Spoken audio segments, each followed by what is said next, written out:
Okay, good morning, everyone. So as I mentioned at the last lecture, we're now moving into the nitty-gritty of the subsystems, and we have quite an extraordinary list of speakers who actually worked on the original design of these systems. And as Professor Cohn mentioned, not only did they design these systems for the shuttle, but in most cases they came from having designed essentially the same systems on the Apollo program. So, you know, in the question and answer period, if there's some things that you'd like to know about the comparison of Apollo and shuttle, and also any questions about the future, since some of you will be writing up possibilities for future development of some of these systems, you know, please ask the questions. And you know, I spoke with Tom Moser, and he's fully prepared to handle questions during the talk. So just, you know, if something comes up, because there will be a lot of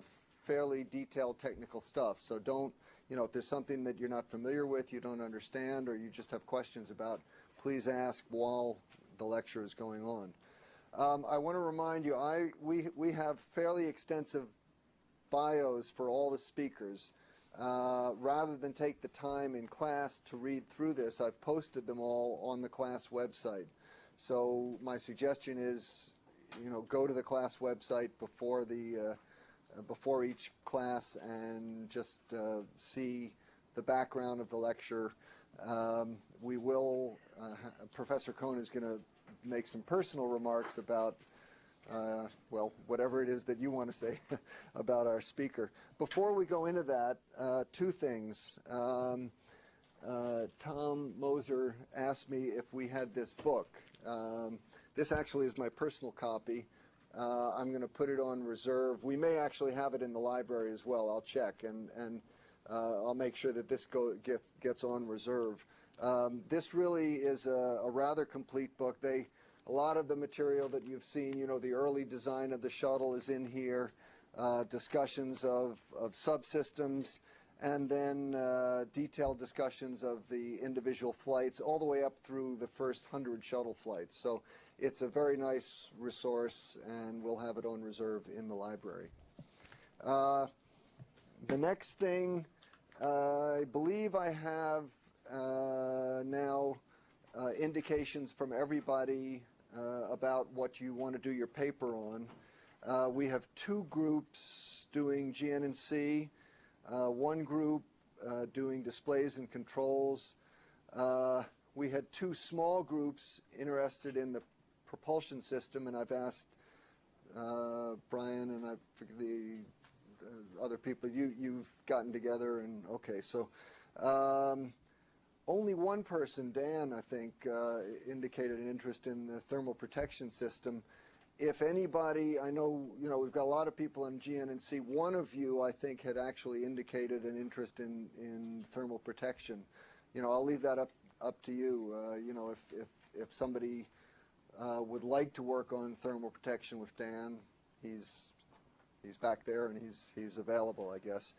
We have one group which is going to do a little bit of a different sort of project on modularity and some of the design methods that went into the shuttle compared to modern techniques that are available now. So we'll be interested in seeing what you come up with now. And then we had a group that wants to look at the propulsion system, but from the point of view of fuel storage and what the system would have looked like if we had possibly used alternate fuels. So we've got a nice spectrum of things that people will look at. Anytime you'd like to come and talk with me, with Professor Cohn, or take advantage of one of the speakers who happens to be talking about the area that you're interested in, you know, please do that. We do have time, usually after class, if you're free. The speakers will generally be available, so take advantage of it. Okay, that's enough talking from me. Aaron, I'll give this to you.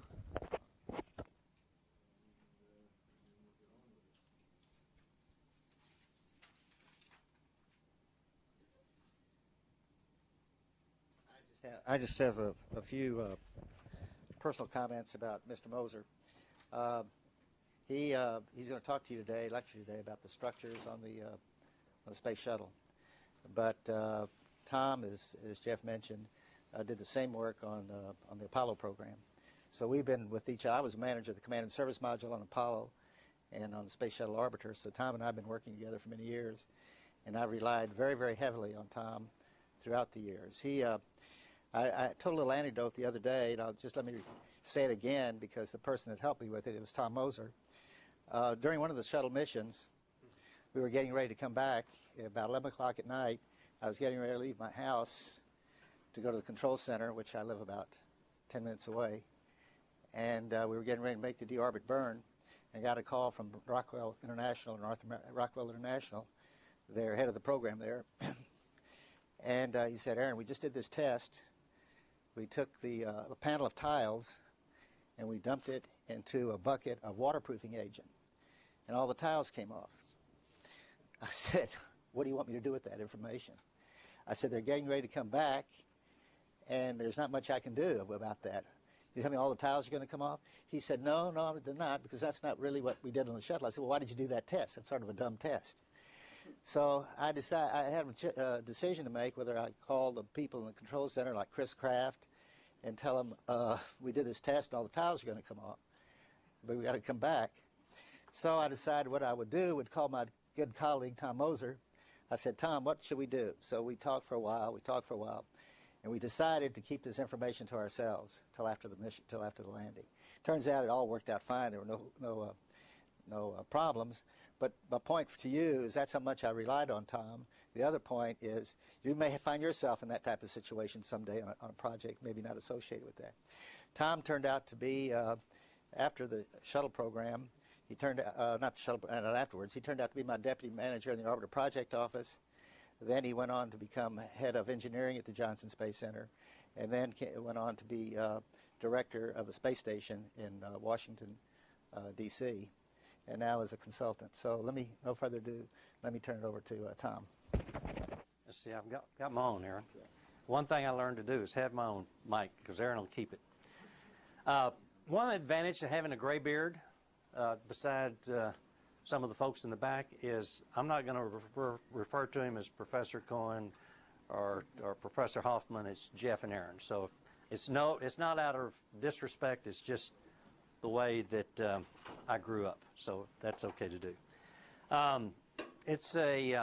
When Aaron asked me to do this, and Jeff, I thought, oh, heck, that's easy. I'll just pull out some of my old notes and stuff like that, and I'll be up the next day. Until Jeff sent me the syllabus and what it was to do, and it made me start thinking about what I'd spent a good part of my life doing, and that was design and development of the shuttle with Aaron and some of the others, but from a systems engineering perspective, which you guys are doing. So what I did is I went back and looked at everything from a systems engineering point of view from 1968 all the way to 81 when the shuttle flew, but I looked at it through the knothole of a structure and thermal person. So that's what I'm going to present to you today, and as you go through each phase of the program, it changes. And sometimes it's down to the minute detail, and other times it's a macro. So that's my objective, and I hope to accomplish that. Ask me any questions anytime that you want to. See if I know. Just a little bit of credit and recognition of some of the people that made this thing happen. You're going to hear from a lot of these people. You won't hear from John Yarley or Max Vazet because they are deceased now, but these people up here made this program go. And then you will have also some references that give you a lot more detail than I'm going to give you today, even though I'm going to cover a lot of it.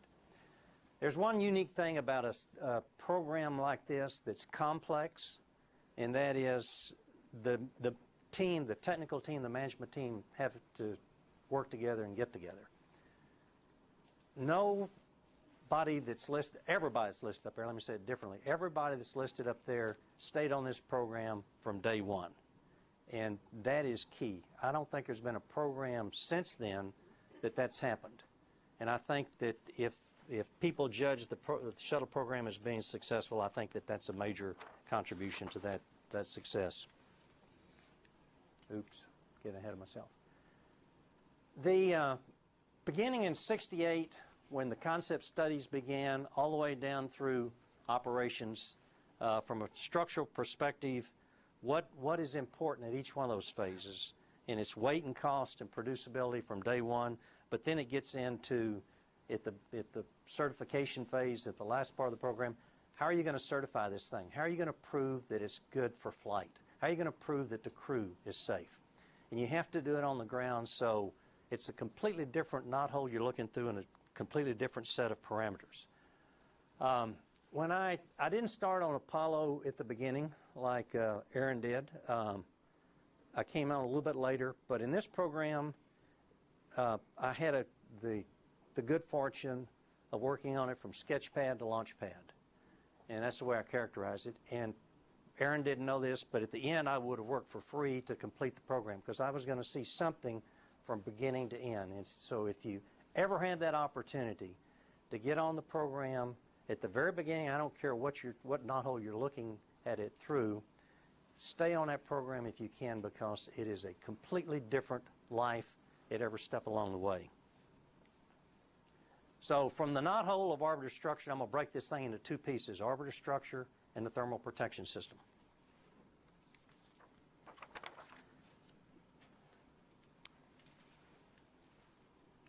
I'm really quick with this trigger, like my wife with a mouse. On the concept studies that began in '68, what was the objective of those concept studies?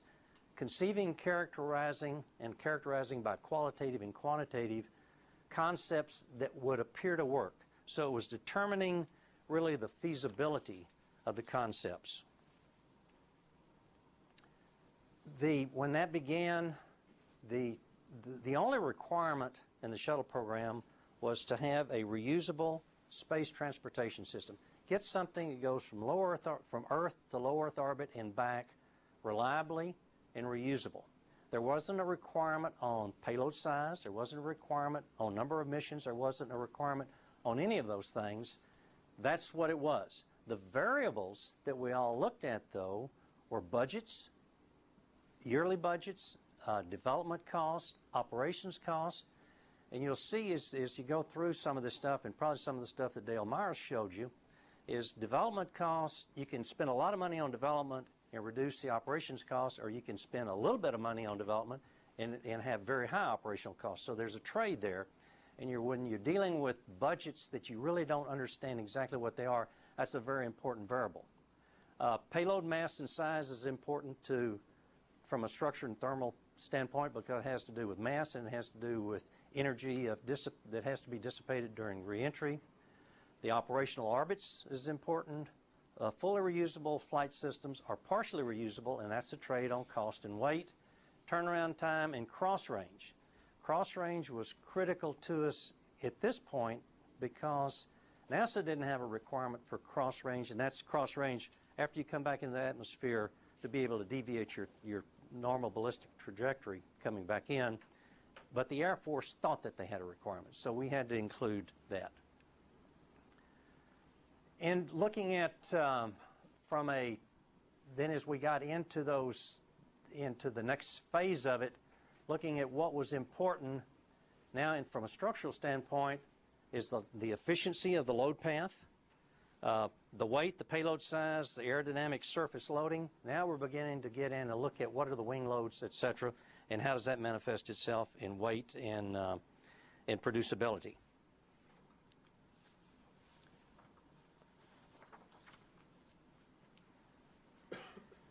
We did that with under 4 years of contracted effort, 2 years of contracted effort. Then within JSC at the Johnson Space Center, which was formerly the Manned Spacecraft Center, we conceptually looked at designs in-house. And we looked at 53 different designs. And you talk about a systems engineering thing. What we did is we got a group of people about the size of this room and went away and locked ourselves up. But we had expertise in every area: propulsion, guidance and control, aerodynamics, aero heating, that kind of stuff. And we were almost doing a configuration a week when we did that. So when you look at 53 different configurations over basically a 2-year period, we were not only just looking at them, but we were quantifying them what it meant in terms of all the parameters that I showed you a while ago. How much did it cost? What was the development cost? What was the operations cost? What was the weight? What was the maximum temperatures we saw in the vehicle? Was there a thermal protection system that could accommodate those types of temperatures? So that was the characterization in the systems engineering parameters that we use. Tom, were these Sure. Designs kind of refined? Were you refining with each iteration, or was it like, we'll try this for a couple of iterations, then maybe try something completely different? Were you working towards a final product? Well, what we were doing is we were looking at the variables, okay? In other words, like here, when we looked at 53 different things, we looked at payloads ranging anywhere from 15 to 40,000 pounds. We didn't know what the answer was going to be, okay? The driving thing there was reusability and cost profile, okay? We thought we knew what we could afford to do. We looked at payloads from 8 feet in diameter to 15 feet in diameter, 30 feet long to 75 feet long. So we were looking at all of those things. And as we did that, we changed configuration from a straight wing, which is not good for cross range, to a delta wing, which is better for a cross range, to a double delta wing, which is even more structurally efficient. Weights, landing weights then was important. Just like everybody saw the plane landing last night, it had to get that landing weight down to where it could control it. Well, that was the same thing we were doing. We're looking at landing weights not only from a controllability, but also from a producibility. So we looked at weights from 70,000 to 215,000 pounds, boosters from fully reusable to partially reusable, propulsion systems, various types of things. We even looked at air breathers on there so that they didn't have to come back dead stick like they do now when Jeff was in the vehicle, and pressure-fed and pump-fed systems. There was simplicity and complications in all of them. Tankage, internal or external to the orbiter. Okay? So, Could you maybe say, for people's benefit here who have grown up in the computer age, something about the tools that you had? I'm going to do that in a minute. You are? Yeah, Okay. I'm going to do that in a minute. Okay. I'm going to give you a challenge, too. So we looked at all of those, and we not only looked at it, we quantified it to the extent that we could get the first-order estimates on what the cost and all those things were. Now then, I chose a couple of them here. This was one of the early designs of the orbiter, okay? Look where the tank, the LOX and hydrogen is. It's inside the orbiter, okay? It's got a straight wing, so it was fairly lightweight, except for having to carry all that tankage. The engines were on the orbiter itself, but the payload was really small. Very low cross range, very low payload. So that was probably the 8-foot diameter, 40,000 pound payload. We evolved that over a series of studies till we finally got down to about February of '72, where we said, okay, we're going to have a larger payload than this, and the cost profile didn't fit. So what we did is we came up with a configuration that's almost like the shuttle that you see today. Large payload, all the propulsion systems, main propulsion systems are outside of the orbiter, and it's a flyback, and part of it was throwaway. And in this case, we had a booster in line with the external tank rather than in parallel with it like the SRBs are today. But basically, that's what we started the detailed design and development with, but not exactly, and I'll show you that. Now then, some of us who like to worry about load paths and simplicity and low weight of the structure, we said, ha-ha, what we'll do is we'll put the engines, I can use this pointer rather than getting up in front of it, we can put the engines on the external tank, all the mass is down here, very little mass up here, put the engines on the external tank, and for boost, reduce the weight of the orbiter, which is going to reduce development and operations cost a whole bunch, and thermal protection system. But we have to swing these engines for reusability. We have to swing them from the external tank back up to the orbiter and stow them for entry.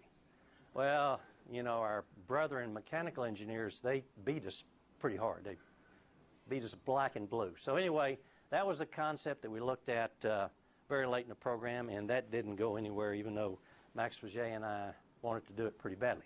Mm-hmm. So as we continued now we're 4 years into the thing, we've done all these systems engineering analysis, so we end up with a final concept. Here's what we want. We want a 2.5 stage launch vehicle because it costs too much basically to fly back the booster. And we just didn't have the money. So we said, okay, we want to have the most important part be fully reusable, so that was the Arbiter. It was going to be a delta wing. We figured that the mission life, we had a mission model of 500 total missions, 100 mission per vehicle, and there were 5 vehicles, excuse me. We had an ascent acceleration of 3 Gs, and why was that? So that really the requirement was to keep down the inertia loads, but it was also to let people off the street fly in the thing. So we had a, yeah, go ahead. What constitutes half a stage? Half a stage means that the external tank is like a half a stage, okay? The SRB is a stage, the engine, the Arbiter is a stage, but the tank is a half a stage, okay? We kept the max dynamic pressure down because that was a major driver for control systems and for aerodynamic surfaces. You'd love not to have the wings on the Arbiter going uphill. That's a penalty that you pay, so one of the things to help reduce that is to keep that aerodynamic load down on the wings. Then for atmospheric flights, and I'm going to talk a little bit more about that, we says, okay, this thing's going to come back like an airplane, let's fly it, let's design it like an airplane, 2.5 G normal maneuver load factor and a -1 G.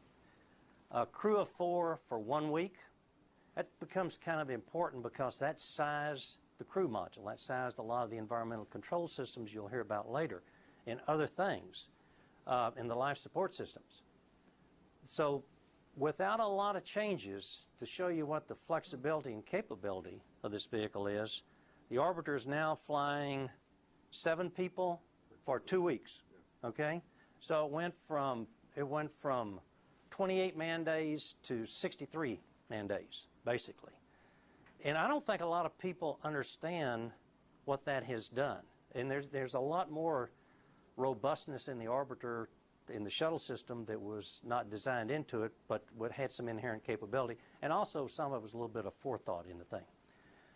Here comes the Air Force stuff, 65,000 pounds up, 40,000 pounds return. Those were the requirements, 15 by 60. Another important thing is we didn't know what they'd be, but maybe up to 5 payloads at a time. And that's going to become a problem I'll show you about in a minute as we start peeling this systems engineering onion of getting down into the details. And deployable payloads. Cross range, a little less than 1,300 nautical miles cross range. TPS material, we didn't know what the hell it was going to be, but that's what we started with. So we began the contract for design, development, test, and evaluation. NASA does pretty good stuff in-house, and I think with Dr. Mike Griffin at the helm now, you're going to see a lot more of that coming into NASA's now, where they're doing a lot of stuff in-house. But when it gets down to doing the detail, design and manufacturing and cost control, down to the detail parts and manifesting everything around, that's where the contractors. NASA doesn't have that capability on a large program. So this is where we gave a contract to Rockwell International. They had the integration contract, and another company, Martin, had the external tank. Thiokol had the SRBs, and who else am I missing? And Rockwell had the integration and the Arbiter contract both. So this is what they started with. That was their authority to proceed configuration, even though this is shown as in 1972. But you see there's very little difference in the configuration then and what the configuration is today. There was some minor mods which are not worthy of even talking about right now, but just to say, and let me give Aaron a lot of credit. His favorite word the whole time he was a project manager was no. Okay? And he had above his blackboard, he said, better is the enemy of good. We've got something, we know it'll work. We knew that damn configuration would work. And Aaron got inundated with people coming back after we started the program. Aaron, if you put reaction control jets out on the wingtips and here and up on the vertical stabilizer, you get a lot more control authority. And when you guys start looking at this guidance and control and stuff in propulsion, you're going to come up with that. But it complicated the entry in the thermal protection system. It complicated getting the fuel to those things. So Aaron said no, no, no. And the astronauts would come in. They'd always meet with Aaron at 7 o'clock in the morning, okay, because that's when they would get their word in. And so they would have to go do flight training or something like that. And as they walked out the door, Aaron would say no, but they didn't hear him. But it was always no, and that was critical in this thing. And so the program came in at $5.1 billion, started at $5.1 billion. It came in at $5.1 billion. So it was only because of being able to say no. But to say no, you better do a good systems engineering job at the beginning. And where there's some faults and errors, yeah, and I'll confess and open my kimono here on a few of the things, but all in all, it was not too bad. And I'll say one other thing about systems engineering, okay? It was interesting to watch 4 or 5 different large companies look at the various concepts. I can say this now because none of these companies even exist in the form that they were. Grumman had a very large systems engineering organization, very large systems engineering organization. Rockwell had a very small systems engineering organization, almost down to 1 or 2 people, but they were extremely good. They were extremely good systems engineers. NASA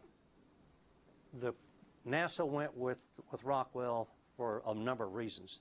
But one of the things that probably benefited the program was having a very concentrated set of engineering requirements coming out of a systems engineer, which almost turned out to be one guy, Ed Smith. And he was very, very good at that. So the reason I bring that up to you, the thing that's most efficient in my perspective now, from my perspective, in the United States today are good systems engineers. They're good thermal engineers, good structural engineers, good propulsion engineers. There are very few systems engineers that are good. If you make a note of that and become one of those, you'll be highly sought after. So this was, a little bit of this is a repeat.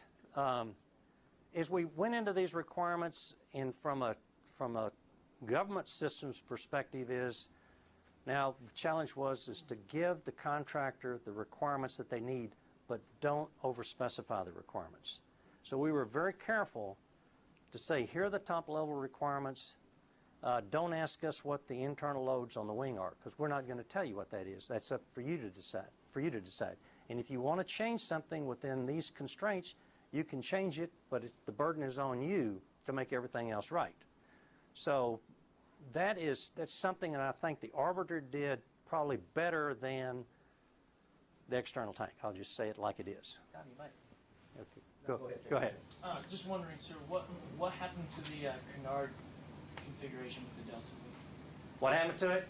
Yeah. It was not selected, and I don't remember why it was not selected. What was driving it, I don't know. It just, I don't have those notes anymore. It could have been cross range. I don't remember that particular configuration if it had the required cross range for the payload mass. I just don't remember. I don't think it would have been cost. I think it's complexity, a lot of complexity. Well, it does add complexity, and so it had to add some cost. Weight-wise, it probably was not too different, just because of the control authority of having the canards there. But that's a good question. Tom, you might mention the rational loss of SSME. I have to talk about that a little bit. The last Yeah, and I'm going to touch on that again a little bit in a minute about what we did in surveying and determining the loads. And let me hold that if I can. Okay, so now we have begun with the design. I'm going to look for something. Yeah. Can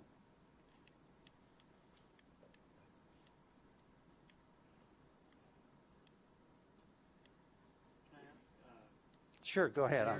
When you use the term top-level requirements, what is the top level referred to, as opposed to just requirements or performance requirements? Well, the top level requirement changes as the phase changes. when the very beginning in '68, the top level requirement was a transportation system. We don't know what it's going to be. Reusable, and we don't know how much payload it's going to have to carry. Okay, so that was the top level requirement. Then it was to look at all of the combinations of things that you could create that, and the solution was it's feasible, okay? And we think that this is about what it's going to cost. Now, as we get into this point, these are the top level requirements. So the granularity of the requirements increases as the program advances. Okay? Good question.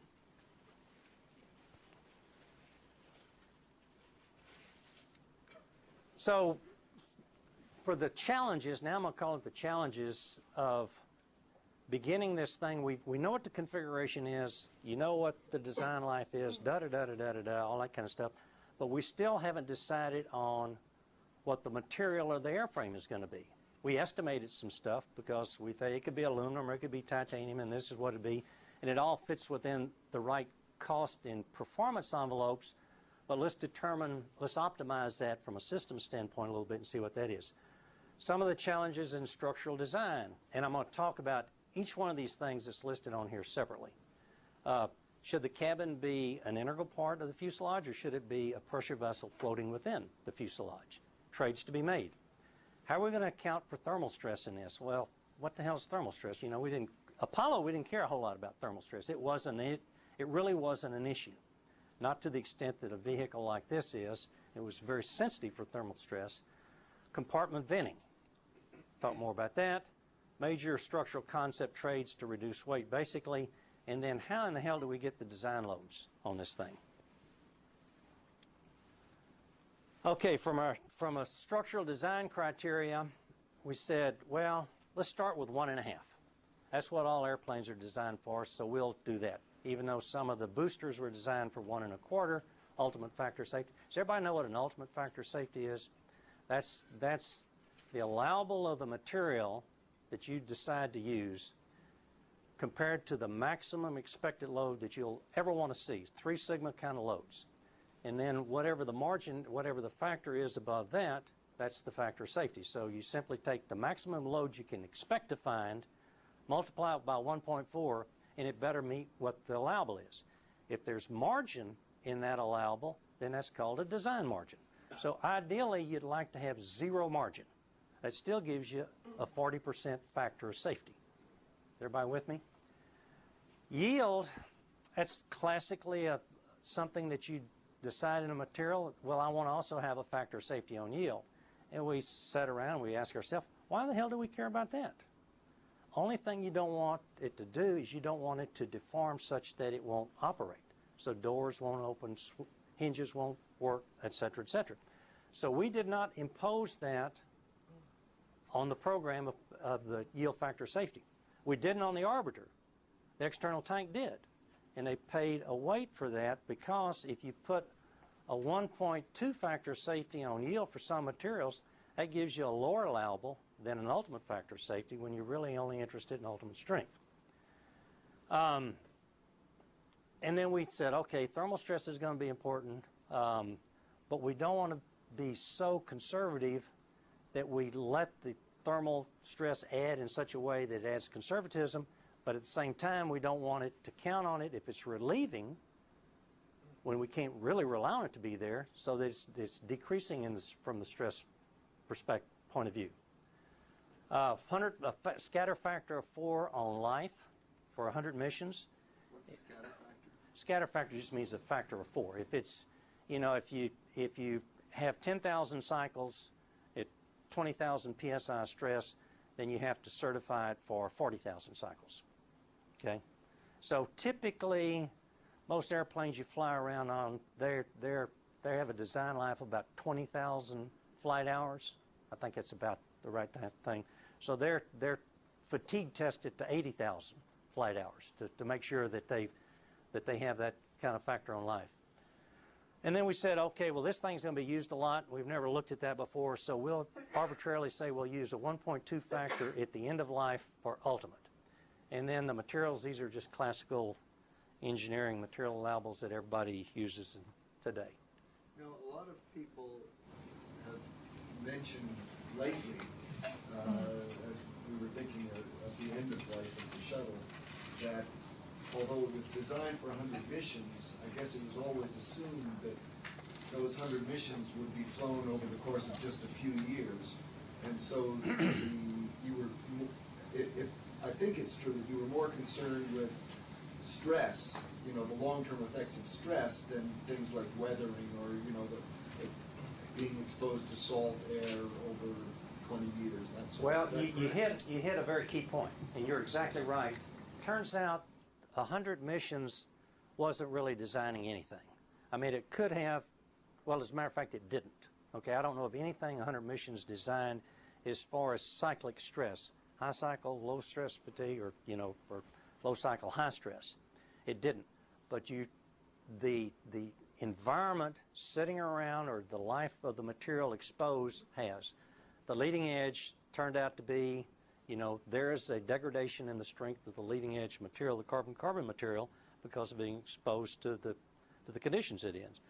There was some corrosion found in the wings during an inspection. Nothing was wrong with the load carrying capability except it was beginning to corrode. So Some electronic boxes for recycling. oh yeah, no. When I'm talking about you got me mixed up with somebody else. I'm not talking about avionics. No, but it's true that there, I think, just to bring that up, the idea was they would not be good for that length of time. So change them out. We're going to have to upgrade them anyway. Which, while Aaron was still, I think he just left being a program manager when they decided to change. No, you still were there. Decided to change the general purpose computers. It took 10 years to change the general purpose computers because of all the certification. Yeah. The use in safety factors, like what numbers you were using, how much did the Apollo program do apart from like the traditional aircraft safety factors? Apollo program was like 1.2 factor of safety, as I recall, because it was a single use item. I'm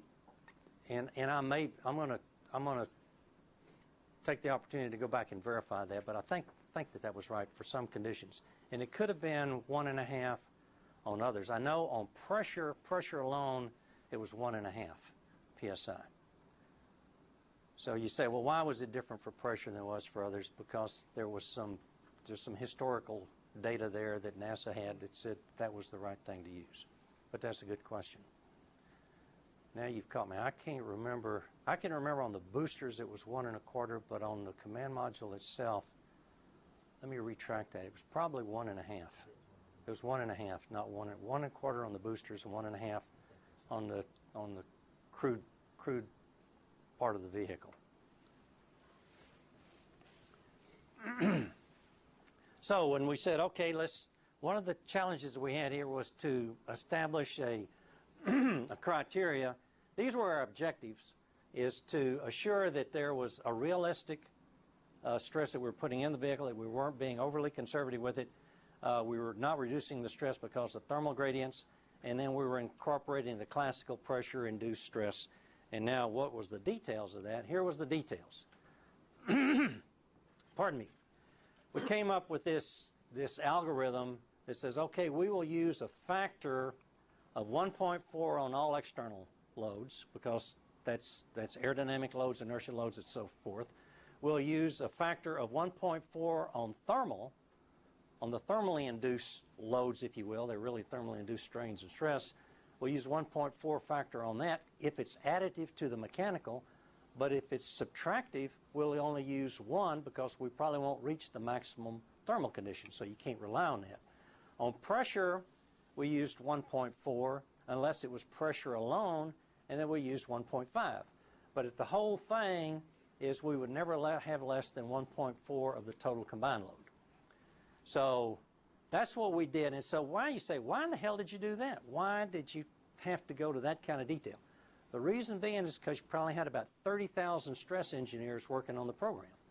And they needed to know how to combine this stuff. If you didn't, this guy's going to do one thing and this guy's going to do something different. So we got it down to that level to save weight in the vehicle and save complexity in the vehicle.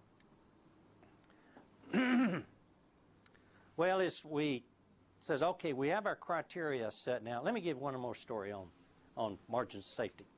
One of the people that I showed you at the top of the credits list was John Yardley. And John Yardley was, and probably Aaron and Larry Young and other people would probably agree with this. John Yardley is probably the best engineer that I ever knew in my entire life. He's probably one of the best managers I ever knew. John Yardley had the job of being the program manager on McDonnell Douglas F-4 aircraft. And he was an old stress guy. And he knew that weight was going to be a critical parameter in the success of that program. And he had to keep the weight out.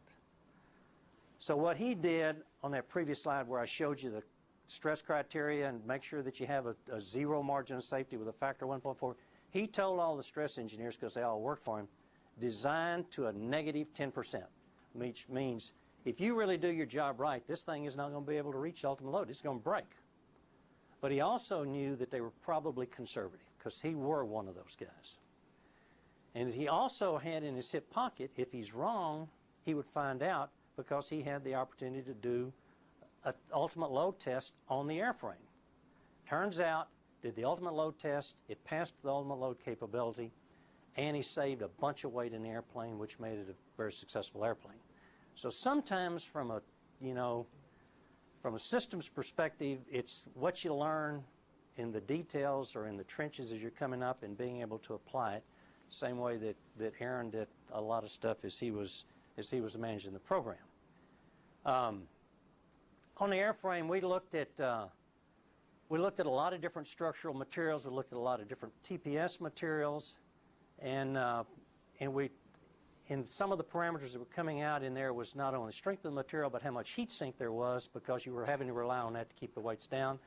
And let me go up one slide and show you something here. I don't know if you can read that, but what we on the left side, what it was is it was all aluminum airframe. It had an ablator thermal protection system on it. And you said, well, I thought you said it was going to be fully reusable. Well, we also had a cost constraint, so we put that in there as a reference point, and that was the lowest cost. And here's weight up here. It wasn't quite the lowest weight, but it was pretty low. But it still was violating the objectives and the requirements that we had. But we said that'll be our reference point. Then we looked at different types of aluminum. We looked at beryllium. We looked at titanium.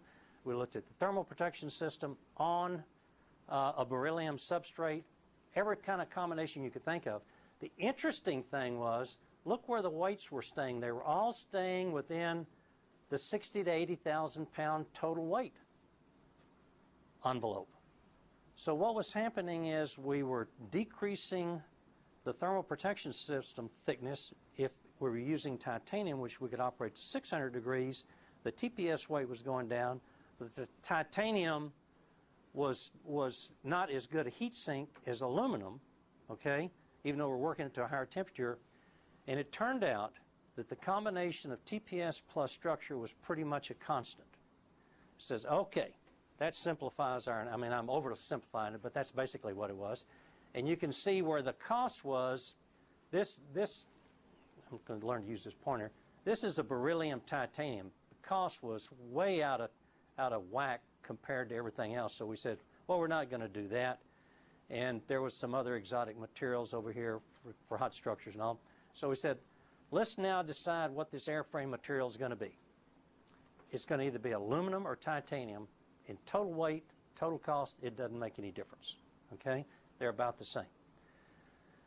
So we weren't smart enough to decide. So we went out to the Skunk Works, out of Kelly Johnson Skunk Works, which I don't know if you know what that means, but that was Kelly Johnson, designed and built more airplanes in a short period of time, and they were the ones that was in 1950, Larry's in the 50s, SR-71 was designed, the Blackbird. I think it was in the 1950s. Huh? But the U2 must have been more around 55. It was somewhere in there. They had to develop titanium for that airplane. It was a hot structure design. So we went out and spent some time with Kelly Johnson. We went through all this stuff with him. We says, all right, Mr. Johnson, at the end of the day, it's a mix for us. Would you build it out of aluminum or titanium? He said aluminum. And the reason being is because titanium was so difficult to produce. The manufacturing was difficult. Today it's a lot less difficult than it was then. So we made the decision, we went with aluminum, so we had to protect that structure to 350 degrees. That was a lot of work and a lot of analysis to make that decision, and we took it to Aaron and we said, that's what we want to do. He said, go for it. Next thing we looked at, we got the airframe design. Now we're starting to put together the fuselage.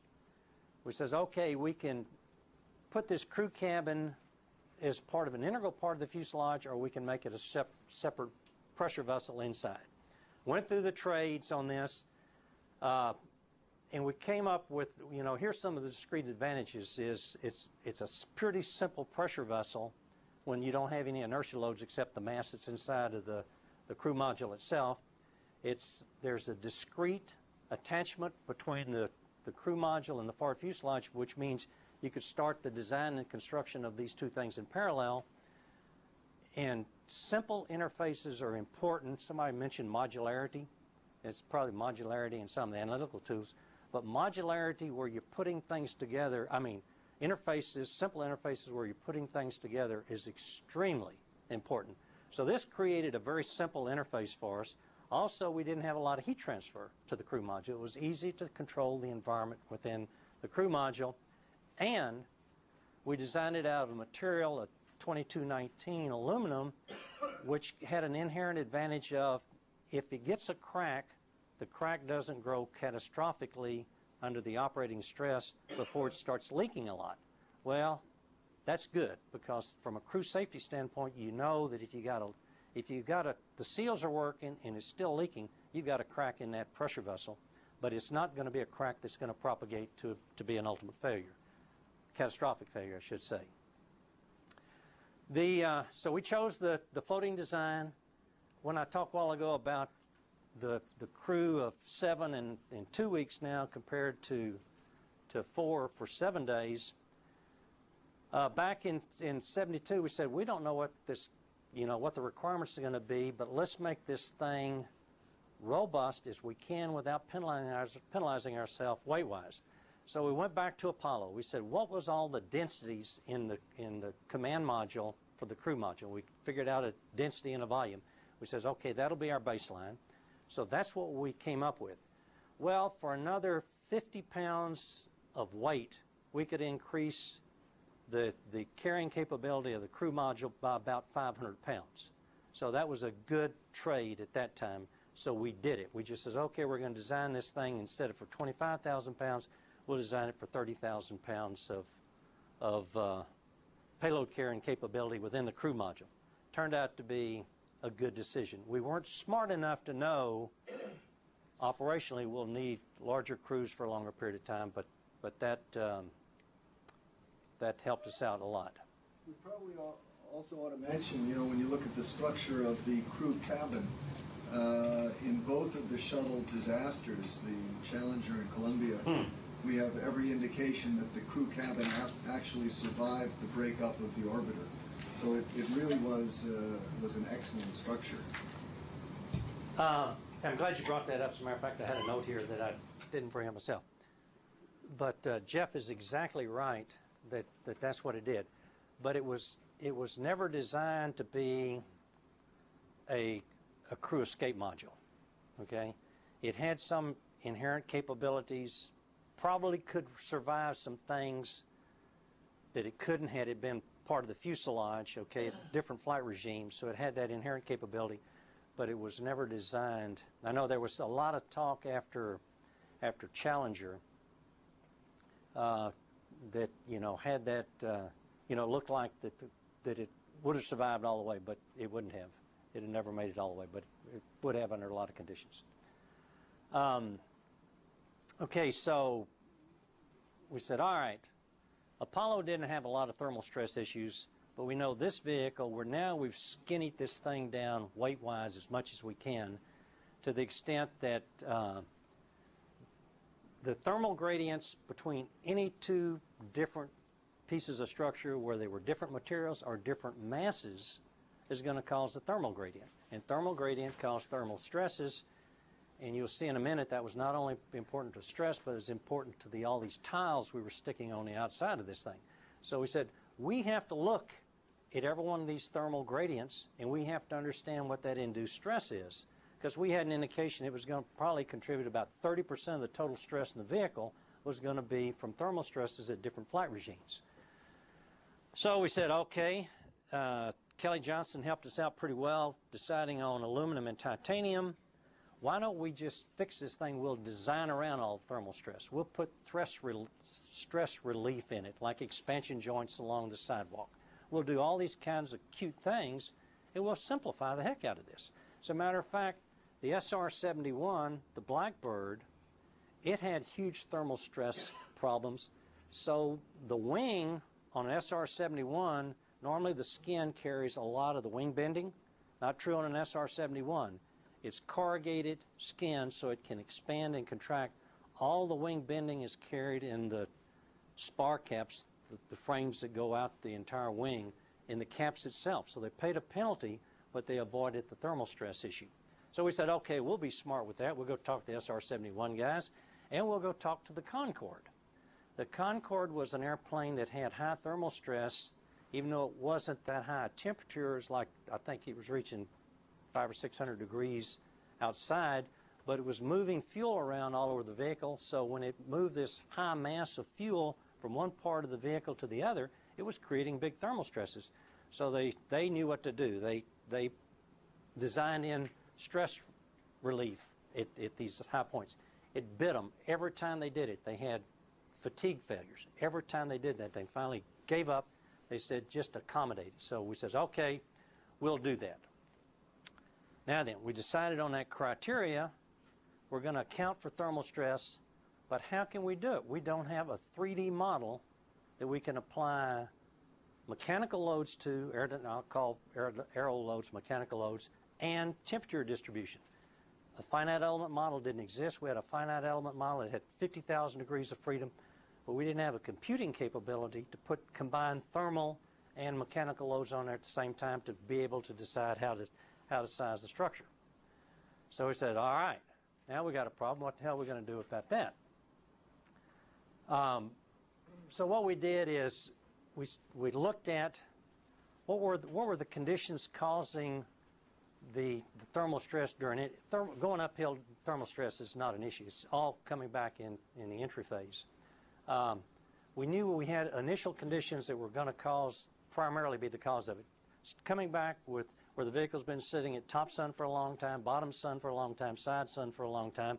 So we looked at those initial conditions as being the worst, and we proved to ourselves that it was the worst. Then what we cleverly did is we went around the vehicle where we had a detailed structural model of a lot of stuff, and we created 100 different thermal models of different types of structure. This is one that was in the wing truss. So we had a wing skin panel, we have a truss member, and a lower wing skin panel. And we did a detailed thermal analysis of these 100 models. We then applied that to a structural model, simplified, okay, which was giving us the internal loads and stresses that we need, and then we hand extrapolated that over the entire vehicle. So there was no other way to do it. So as you look at your analytical capability, probably on your damn laptop now, okay, computing capability, you could probably, you couldn't really do it on that. But think about that, and I notice nobody wants to talk about structures as one of these groups. And if one of you change, then I'm going to feel really good, and I'll go back and fight the hurricane in Texas. But that's the way we did that. So it was a necessity that we had, but we didn't have the capability, so we invented a way to do it. And I'll show you in a minute, it worked. Another issue that we had, normally you'd like to just vent everything through one area in the vehicle, but we couldn't do that because the payload bay had to be very clean. Had to be contamination free, and there was hydrogen in the back end of the vehicle. There was a pressure vessel in the front end, in a bulkhead up there. So we said, all right, what we've got to do is we have dictated to ourselves that we have to design a venting system. This turned out to be a major part of a lot of internal loads in the vehicle because of venting from one compartment to the other. And stop and think about it. We had vents all along the fuselage. We had a different pressure coefficient at each one of these vents for a various attitude during ascent, for a various attitude during entry. So we now had a whole myriad of complicated internal pressures that we had to accommodate. But that was pretty straightforward. We just complicated our design with the venting system that we had, but we had to do it to meet the requirement. I don't know that people are actually aware that there are all these vent doors, because it's not something that you normally pay attention to in the pictures. That's right. You don't. As a matter of fact, in this book that Jeff referenced, it shows where all the vent doors are. Vent doors are. I didn't show that detail to you today. And they do open and close at different times during the ascent and entry. Right. Venting just for carbon dioxide gases? Or No, when you start off, you're at 1 atmosphere in the entire vehicle, right? So as you rapidly go uphill, there's a delta P across, you know, internal bulkheads and internal compartments, internal to outside the vehicle, and depending on what the flight regime is and where the shock wave is and where the vent door is, you know, it's changing the whole venting thing. So it was, you know, that's a whole lecture in itself on what we did on. Yeah, I mean, the crew compartment is designed to have a delta pressure of 1 atmosphere. That's right. Right. But inside the payload bay, that's not designed to be a pressurized environment. And so you need to be sure that the air can get out of the payload bay fast enough that you don't overpressurize, for instance, the payload bay doors or other parts of the structure.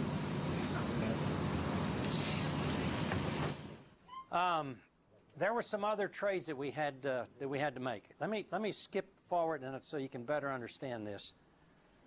For reference purposes,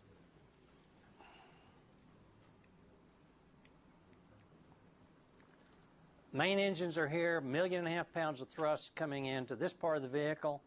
There's a longeron that goes all the way along here, a big mass up here with the crew module. And the crew module, I showed you how it had just discrete attachment points. All of the ascent inertia loads are reacted right here. So all these loads go along this longeron. So now all of a sudden we have a very good and efficient load path.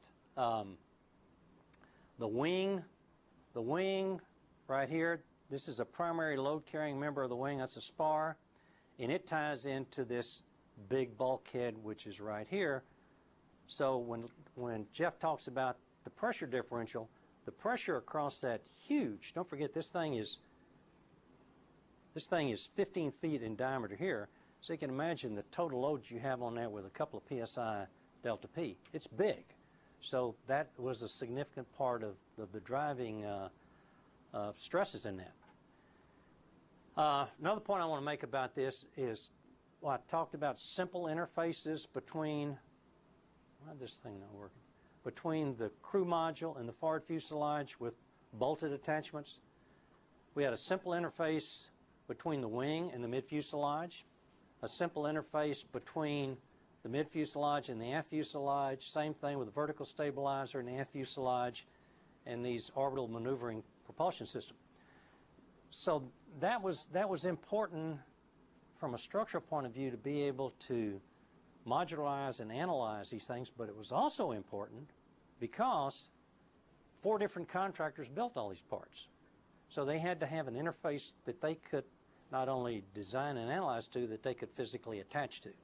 So sometimes when you have just a sketch on a piece of paper, you don't think about that, and it does cause a little bit of complexity sometimes in the program. So it says, okay, on the main thrust structures carrying 1.5 million pounds of load from the engines, how do we design that? Well, we could have done a space frame, or we could have done a truss configuration. We decided to go with the space frame or the truss rather than a plate girder, is the term that I didn't use correctly. And with that, we saved 1,700 pounds of weight in the vehicle. We used titanium. Then this is a compression design, and we thought, well, we need to get a little bit more weight out of this thing, so what can we do to increase the compression modulus of titanium? So we put boron epoxy, scabbed it on the axial load members of the thrust structure, and that's the way we got a lot of that weight out. That was a manufacturing problem I won't go into now of how you build this thrust structure, but it works fine. The aft wing carry through, excuse me, go ahead. I just had a quick question. Sure. We heard earlier that there was a CG problem and that the CG was too far forward and they had to put lead in the back for a number of missions. And I was wondering how that weight that they had to add for the CG compared to the weight that you guys saved. The weight of the payloads themselves, you're saying that there was a problem if heavy weights were too far aft or too far forward? The orbiter, I guess. Okay. Like the CG location was too far forward and they had to adjust it on certain missions by adding weight near the back. Well, and what that is that is true, and it's a problem. It's not a problem. It's something that has to be addressed on every mission, depending on what the payload is that you're carrying. If you have a real heavy forward payload, yeah, you have to add some ballast, okay, to the aft end of the thing. Now, normally the way they do it is they'll find some payload that can fit in the aft end to help ballast that, but I think in some of the early flights, we put some ballast in back here for CG control. We carried many tons of lead into orbit. Okay, all right. So it was ballasting the thing for control purposes. Same way as yesterday in JetBlue, a lot of people had to move to the back end of the airplane because they wanted that CG for a little bit different landing performance. 1307 bulkhead, we saved about 500 pounds there with an. Now, see what we're doing is we started off with the initial trades of in the early concept phases, what's the wing loading? We didn't care about what the internal structure trades were. Now we're getting down to trading all the stuff at a semi-macro level, okay? And I'll show you in a minute a micro level that we had to get into, which was pretty interesting. How are we doing time-wise? We're okay. So we saved some weight there. The payload bay doors, interesting thing about the payload bay doors. We decided that for this vehicle to be safe and to re-enter, those doors had to close. We'd had a lot of trouble in Gemini with things on orbit not working. Mechanical systems quite often are problems. Docking systems are problems. There have been a lot of door problems on orbit in spacecraft. And you design them and you put them in thermal vacuum chambers and they all work, but you get on orbit and sometimes they don't work. Maybe it's thermal distortion that we're not accounting for. So we said that's critical. We've got to close these payload bay doors. So what we did is we said, okay, the way we're going to do that, the payload bay doors will carry only two types of load. They will carry pressure loads, like Jeff talked about, and they'll carry torsion loads. Because if they're closed, we know that it's good for torsion in the vehicle, reacting torsional loads. But we will not let them carry body bending loads or else we can't make them flexible enough. So what we did is all of the body bending in this vehicle is carried along this longeron right through this section in the lower skin of the vehicle. So this is the modulus of the vehicle, if you will, at a cross-section here between this longeron and the lower skin. Payload bay doors don't come into being. And the way the doors close on orbit is they start zipping along from here up to the top because they're flexible. And the same way back here, they zip closed, zipping just a latch at a time. They're sort of ratcheting themselves closed. And then they close along the center line.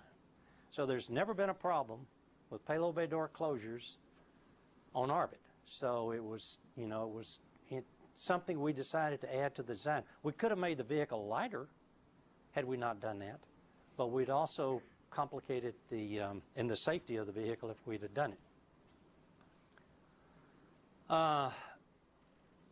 Sort of in line, but it's not the CG thing, okay? We had a payload attachment issue. And when we were laying out all this stuff in the early 70s, we didn't know what the payloads were. We knew what the total mass was. We knew there may be 5 at a time. We didn't know what they were. Now, you can just go in and bolt a payload into the fuselage of the orbiter, and if you just do that randomly or without thinking about it, now all of a sudden you start analyzing the orbiter and you start twisting it, what happens? The payload becomes part of the load path. So now all of a sudden you've impacted the design of the payload. Or maybe you've impacted the design of the orbiter depending on what is happening in the payload. So he says, aha, what we'll do is make it so it's statically determinate. If it's two things are attached statically determinately, they can't interact with one another as far as their stiffnesses are concerned. So we said, okay, that's what we're going to do. We'll put attachments along the longerons to carry the axial loads, some along the keel to carry some of the lateral loads, and voila, we've got it. So the requirement became, then we would design it that way. Our next step was, and you can ask Al Laverre when he comes up about that, because Al Laverre and Max Fusée told me they would never fly with those longerons that way. So we did it anyway. What we had to do then was says, okay, now we understand what the attachment is. How do we determine within the CG constraints, okay, for these different masses, and we had to assume what they were, not knowing exactly the definition of the payloads.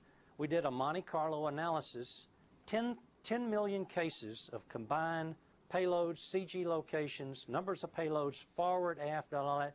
And we did that with a Monte Carlo analysis, which says, voila, that's where we're going to design the mid-fuselage. That's the way we did it. Okay, now getting into the detail design loads, how we determine all these things now, because now it's coming down to sizing the vehicle. This part of the flight regime from liftoff through ascent, through max Q, that's a critical loading condition, a critical design for the orbiter. When it gets into orbit, pretty benign. Nothing's really happening up there except some temperatures which are going to be important at this point over here, because now all of a sudden you start adding more heat into it, and now you get into the regime where you're maneuvering in the atmosphere. So now you're in a different loading regime becomes critical. So critical as far as the airframe is concerned is here and over here only. So let me break that down into the constituent portions there. Liftoff loads. We had another statistical challenge here, because what we had to do is we needed to look at all the variables associated with the rocket engines. They have start sequences. We've got 3 main engines that are not going to start exactly the same time. They're not going to come up with the same thrust profile as they start up. The thrust vector misalignment is going to be different, and we also had to look at ignition overpressure. Now, I'll show you that was a surprise to us. Also, part of liftoff, we had to look at winds and gusts, vortex shedding, proximity of the aerodynamics to the other structures is on the gantry and the pad, and then we had to do the pressurization and also look at shrinkage of these vehicles at components or elements at cryo temperatures. So here was a cross section in a generic sense of what's happening during liftoff. There's some combination of winds that you have to account for, and I'll show you what we did there. The thrust profile from the SSMEs, the SRBs come up to thrust after you get confirmation that the engines are operating at full performance, and there's a lot of vibration acceleration going on. Here's something that becomes pretty obvious after a while. When you have a vehicle that's tied down here with a base moment, and you put 1.5 million pounds of thrust on it, this vehicle is going to bend over this way. There's a lot of strain energy in the solid rocket motors when that happens. If you ignite the SRBs when that vehicle's over here, the party's over, because it releases all that strain energy and the SRBs couldn't take it. So when you see the orbiter prior to liftoff, the SSMEs will come up, you'll see the vehicle do like this, and then when it comes back over 0, voila, you kick off the SRBs. But you have to wait till it gets back to that neutral point. A little detail that's pretty important. Did I have anything else? No, that was it. Ascent. A really complicated part of the design of the vehicle, especially with the aerodynamic surfaces. As I said before, you'd like for these things not to be there during ascent. They don't buy you anything. You just need them coming back. Some other complications here are the acoustic effects will become important, as I'll show you, in acoustic fatigue for the vehicle. I showed you life. Well, that's going to be a critical thing. Another thing is the plumes of the vehicle is changing the pressure distribution as you're going up. So the pressure distribution along the orbiter and especially the wing is changing the whole time you're accelerating, not only through the various Mach regimes, but also because of the blockage from the plume expansion. So we said, all right, how in the world are we going to do that? We can't analyze all of those things. If we do it deterministically, you won't get a capability that you need, we thought, operational. So he says, okay, what we'll do is one piece of data that we had synthetic wind profiles for everything that existed at the Cape. So he says, okay, that's a given. We'll use these synthetic wind profiles as a guideline to all of our winds aloft. What we need to do is we need to decide what the angle of attack and side slip is going to be through this vehicle flying through these winds and a control system that's changing the attitude of the vehicle. So that's a factor that we have to consider. And that's going to be important for the design of the elevon surfaces and all, because they're getting loaded up pretty heavily at that time. There's dispersions in the propulsion system that have to be added. And then what we decided to do is after we looked at all that, we said, what we're going to do is we're going to take all these parameters, and you won't find this in any textbook, but we created something called a squatchuloid.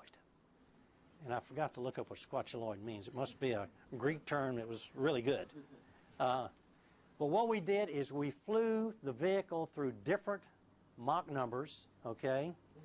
And we flew it at we looked at the various conditions we could get at for combinations of dynamic pressure and angle of attack and dynamic pressure and side slip for all the Mach numbers. And then we walked and we said, is that realistic to do, not only from a control system standpoint, but from a standpoint of the propulsion system capabilities. And we said it is feasible to do, so we ought to design within those envelopes.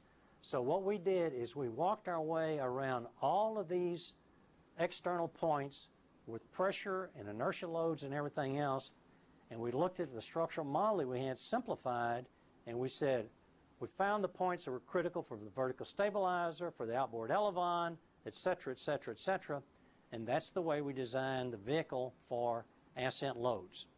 The thing that enabled us to do, too, is it enabled us to do a rational combination that Aaron brought up a while ago. What'd you do with the SSMEs for engine out and that kind of stuff? It let us do a rational combination of engine out and also engine vector control, okay? You could design the thrust structure so that the engines went out to the extremes, but it didn't make sense as far as the control system was concerned. So what we did is we saved a lot of weight in the vehicle by using a deterministic, or realistic, I should say, SSME thrust profile and vector characteristics. Well, I just mentioned that, okay? That's what the squatchuloid did for it. Also what it did is it then gave the guys who were designing ascent trajectories, now they had an envelope to design to, which was key to for their operations. Next problem. Now we come back to descent loads. Yep. When you said that you designed it for realistic cases instead of worst cases, does that mean that, you know, the engines were never able to, vector all the way out to Right, maximum. right. It just could not happen. It could not happen. It could not happen. That was a failure mode that it had enough redundancy and it couldn't happen. And there wasn't any need of creating a load condition like that that couldn't happen. Okay, so you looked for the. We looked for the cases where you could be in the worst case winds, the worst case misalignment with the SRB, the different throttling of the engines, and we did all that. And we says, okay, to control this vehicle, because if you can't control the vehicle, there's no need looking at that load case. Okay, so we said to control it within that flight, within those environments, what's the extreme of the engines? We said ZEP. That's a design case for the thrust structure. Good question. Descent loads. This was pretty easy. But the structures guy sat back and we said, man, this is a piece of case because this vehicle's coming back in is on a ballistic trajectory, and voila, there's not any loads on this vehicle. Well, that didn't make a whole lot of sense because we knew that there'd have to be more maneuvering capability than anybody was fessing up to. Not that they weren't trying to hide it, but we weren't smart enough. We, the Aaron Cohen guys, weren't smart enough to know all the conditions we'd have to fly to. So what we did is, we went through the classical VN diagram where you're plotting for different Mach numbers the angle, the normal load factor versus the velocity of the vehicle that it can fly in that flight regime. So we said, okay, this thing is going to behave like an airplane and have to perform like an airplane. We're going to design it like an airplane. We caught a lot of guff. When Bass Red comes in and talks in the future, ask him about this, because he fought us on this hand and foot. He said, you guys don't have to design it that way. We said, well, we're going to, but let him have capability in his aerodynamics and talk to control system guys about that too. I see the Draper guys left on that. So we said, okay, we're going to build in that capability for this thing to maneuver like an airplane. 2.5 Gs normal load factor, follow a classical VN diagram where we have equivalent airspeed of 375 PSF, which was determining what the speed was, equivalent airspeed for those conditions, and then we did it. Okay, now we've gotten to up to a point I'll call CDR, and a point I should have mentioned a while ago. When I showed the authority to proceed, there aren't any drawings which exist except some sketches, okay? I mean, there's mold line drawings, and that's about it. And the mold line drawings is, the mold line of the vehicle was what came out of all the other studies and says, that's it, we got to put everything within this mold line for this vehicle to perform like it is, but there are no detailed drawings. When you get to a preliminary design review in a classical design and development program, typically that's about where you reach 10% of your drawings are released. And what does it mean to release a drawing? That means you sign it off, whatever your discipline is, you sign it off and says, yea, verily, we can make this airplane to these drawings, and it's given to the people to go make it. So once you release a drawing, you don't ever want to bring it back and change it because it costs you a lot of money. So the PDR, which was somewhere like about in 73, 74, somewhere like that, that was the state which we existed. So we hadn't defined everything on the structural load pass like I told you about a while ago, nor the materials. So now we're at the detail design. Now we're into CDR. That's the critical design review. 90% of all your drawings are released. And now it gets very expensive to go back and change. You can just see how it would ripple through the entire operation if you change a drawing at that time. You have to make work sometime, but you like not to change them. So what we have to do here, our challenge from a structural point of view, is to complete the design, do some of the details, which means get weight out of the vehicle where you can scrape it without really changing a lot of stuff, and then also decide how you're going to certify the vehicle. Means what you're going to do on the ground to say, yeah, it's very safe for the crew to get in. So that's what that was. Weight reduction is a major part of the program. Here's some of the things that we took out about this time frame. We took out 900 pounds of weight in the payload bay doors. We didn't change the configuration. They were still flexible, but they were aluminum honeycomb. So we said we can save 900 pounds if we go to graphite epoxy. Graphite epoxy characterization of the material didn't even exist then. So literally, Aaron and myself and 3 or 4 other guys sat around and we said, okay, Aaron, this is what we have. This is what we know about it. Here are the risks associated. Here's the weight savings. Go for it. So we went for it, and it worked. That was the largest graphite epoxy structure ever flown. We characterized it, and we passed that on to industry, and that helped a bunch. Another little interesting thing, I have to watch my time here, is I showed you that I mentioned the spending profile. Well, we got into the program about the time we were starting to make the payload bay doors, which is probably 75, 76, and Aaron didn't get all the money that he needed. So we built the first set of payload bay doors, which is a people process dependent. You have to, it's like laying up fiberglass, okay? It was all hand lay up with epoxy and bake it and mumble, all that kind of stuff. So we got the first set built, and we fired everybody because we didn't have enough money to keep them on the payroll the rest of that year. So literally laid everybody off at Rockwell and Tulsa, and they came back a year later. Not all of them did, but we had to start over again. So there's a risk associated with that. Thrust structure, we saved 1,200 pounds by stiffening it like I told you about a while ago. And then we used a bunch of other composites. A lot of people said, especially after Challenger, let's get rid of this vehicle because it's antiquated and it was designed too long ago. That probably is still one of the most advanced composite vehicles, composite structure vehicles flying today. Except where there's a lot of aluminum honeycomb, probably could go with graphite epoxy. And I'll give you a challenge with that later on. But there are beryllium aluminum struts in here. They're boron epoxy, scab-on devices.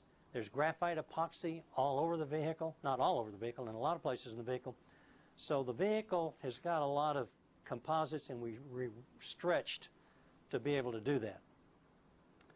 Certification. Okay, now we got the thing pretty well designed. What are we going to do to certify this thing? This is where we deviated from the norm, and we're pretty innovative. Classically, in the way this program started off, there was a dedicated structural test article, and there was a dedicated fatigue test article. There were a couple of problems with that. If you don't need it, you might as well not build it, even though that was in the program. So the situation was, as I showed you a while ago, thermal stress was a major part of that. You couldn't apply mechanical and thermal loads to this vehicle and still be practical. Concorde did it.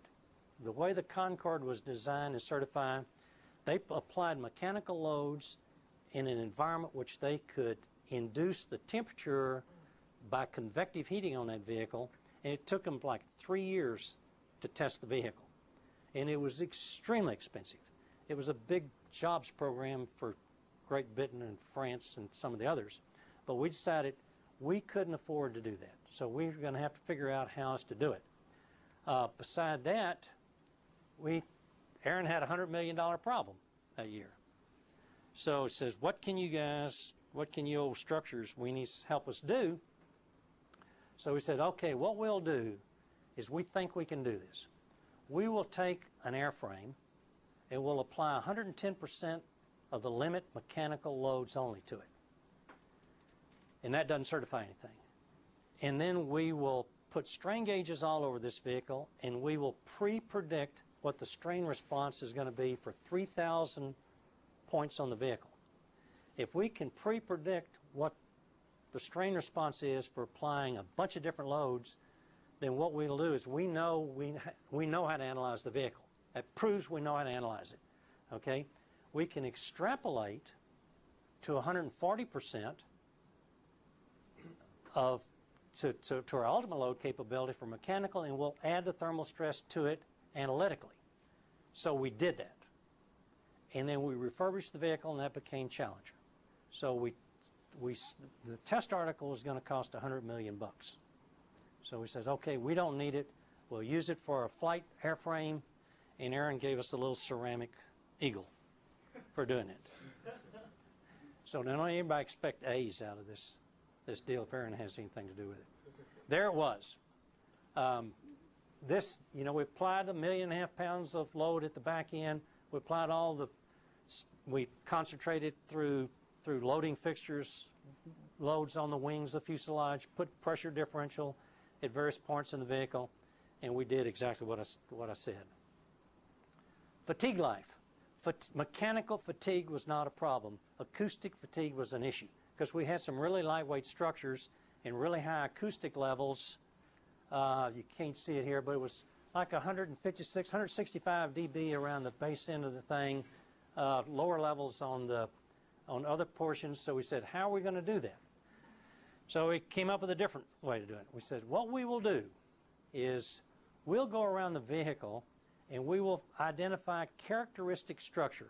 Graphite epoxy, aluminum, 7075, T6 aluminum fuselage up here, wing elevon, aluminum honeycomb, da-da-da-da-da-da. We identified 44 test articles. We said, that's what we'll do. So we went to Aaron and we said, okay, Aaron, it's going to take us 44 test articles. We went through all the rationale with each one of them. He says, you can have 14. And so we said, but that won't work. And he says, go figure it out. So we went back and we scratched our head. Sure enough, we figured out how to do more extrapolation. So we had 14 test articles that you see. And then what we did was we said, okay, now we've got our test articles. Our approach to this thing was we would test them to failure acoustically. So now we have an acoustic allowable for that type of structure because it's a function of the details. I mean, it had to be the detail. And in addition to making sure we got a good test, if this was our acoustic fatigue test article, only the center third was a viable part of the test region because the rest of it's boundary conditions that weren't right because they were clamped along the edges or whatever. So we said only the middle third of the test article is viable. So we tested that. We got a fatigue allowable from acoustics, and then we degraded it for analytically for combined mechanical and combined thermal. And we did that, and we said also we know it's probably not going to fail on the first flight, so we'll do some inspections. Let me just make a comment. He made it sound a lot simpler than it was. One thing that's important, whenever you do a project or you're in charge of something, you don't want to have yes people around you. You want to have people that tell you you're not doing it right. And it didn't go down that simple. They were not yes people. They were certainly not, yes sir, we're going to go do this. That's very important. It's a wonder we still speak to one another. I'm sorry, I don't know what a test article is. It's a test specimen. You know, if you wanted to put so much mass in here and you wasn't sure whether the seam was going to work, so you just put that much mass in there and you add a little bit more to it and you see if that seam breaks, so that's your test article. So that's what it is. Just a test specimen, test article. But that's a good point because don't forget, we started off with 2 entire $100 million test articles for static tests and for fatigue tests, not counting acoustic fatigue. That was just mechanical fatigue. As we got into it, we said, we don't need that. Yeah. Did the Challenger's mission life drop because of the testing? No. As a matter of fact, that was one of the it's a very good question. That was one of the questions that was asked by the investigation is, what's different about this vehicle than the other vehicles? Well, it was a static test article. And we showed in ad nauseum that it had nothing to do with the failure of Challenger, which it didn't. The leading edge was not. Oh no, excuse me. I'm off on Columbia now. No, it didn't have anything to do with it. As a matter of fact, when you apply, this is getting into details now. When you apply above a limit load on a vehicle like like we did on Challenger, it puts a lot of the joints in residual compression. So there's compression at the joint just as you load it and you unload it, okay? And residual compression increases the fatigue life of the vehicle, and the reason it does is because fatigue is a function of tensile cycles, not compressive cycles normally. So when McDonnell Douglas tested a DC-10 and they proof load a vehicle it carries a premium on the selling price for that because it theoretically has a longer life than one that hasn't been loaded. Good question. One more question. Yep. How much was increase in computer processing speed and availability allow you to do these extrapolations and like do the thermal testing just analytically? Was that a key factor in allowing you to do You that? mean how much has it increased? Well, how much did it increase between, like, say, Apollo and designing the shuttle that allowed? Not a whole lot. Not a whole lot. As far as the analytical capabilities of the finite element models and all, you could get more detail through simplification. There's more elements available. Let me put it that way. Right. But as far as the crunching capability, it increased somewhat, but we were still, if you have to go from here to here, we were about here. Okay, so we're still, that isn't a quantitative answer for you, but we're still a long way. Yeah, you basically use mainframes, and you did have the Nastran model. Yeah, we had Nastran, right. But Nastran didn't have the combined, on a large model like that, the large capability for structural loads and thermal loads. Right. Yeah. But you used to put your cards in one day, and it would take Oh. a couple of days before you got your answer. Yeah. It would, to do a complete load cycle on this vehicle for internal loads, is it something like 3 months it would take us to do that. And so it was quite laborious. Another load cycle before they finish the last one. That's another story. Thermal protection system. Change gears now. Let's talk about the thing that protects the vehicle. So now I'm gonna switch back to going back to ready to go, proceed toward preliminary design. What was the requirements on the thermal protection system? It had to protect the vehicle from max temperatures like about 2,800 degrees on the surface. Reusable 100 times, it had to be lightweight, and had to be cost effective. Pretty simple high-level requirements. And Dr. Reed will talk to you about the things that they derived as far as the aerothermal in this and how it became that, but it was a given to us. So what did we know about this thing? Well, we had some ablative TPS experience from Apollo.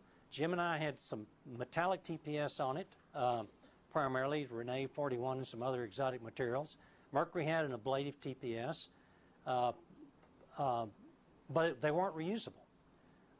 There were hot structure designs which existed, but that we didn't have materials that could carry the load at temperature such that it could be a fully hot structural design, and that was extremely complex. Metallic TPS, we could get there theoretically with some fairly exotic materials called columbium and Rene 41 and some other things, but the devil is in the detail in that. Let me tell you a story about that. We were looking at some Rene Haynes 188 panels, okay? And so we had a test article, a big panel about the size of the desk that you're sitting at, any one of you there, and it was corrugated so that it could expand and contract, and we tested. It was good for 1,800 degrees. So we tested to 1,800 degrees in the center of the panel multiple times, and it had a frame around it where the panel could move around because it needed to be able to thermally expand. And the center of the panel was 1,800 degrees. The edge of the panel, where the heat sink was 40 degrees lower temperature than the center. And the panel floated within a gap, like maybe about like that. So it could move around pretty good. But what it also did with that temperature differential of 40 degrees, we got something called creep buckling. The structure expanded and creeped and deformed permanently. Had we flown that vehicle, if we designed a vehicle like that, what that would have done is that would have allowed plasma to flow through that shingles, if you will, and into the structure, and voila, that's exactly what happened in Columbia. Letting the hot plasma gas get in the vehicle is, you can't stand it. So it's the details about that. We said, we're not going to go with a metallic design. Plus, if you scratch it, it oxidizes, and if it oxidizes, then it can fail. So we went with something that was just coming online, and that was a fused silica material. And what fused silica is is it's pure sand, pure silica material is all the world is. The process is you make it into a fibrous structure, if you will. That's really fibrous material is a better term. A fibrous material that is mostly air. It's about the same density as balsa wood. It has an ultimate strength of about 12 psi. Tensile load is about all that it can take. But it has a thermal performance that's fantastic. So what we did is you'll recall this chart here. When you look at LI 1500 is what that was with aluminum, and that's what we went with. We used this same characterization to decide what the material was we were going to use on the vehicle from a weight standpoint and a cost standpoint.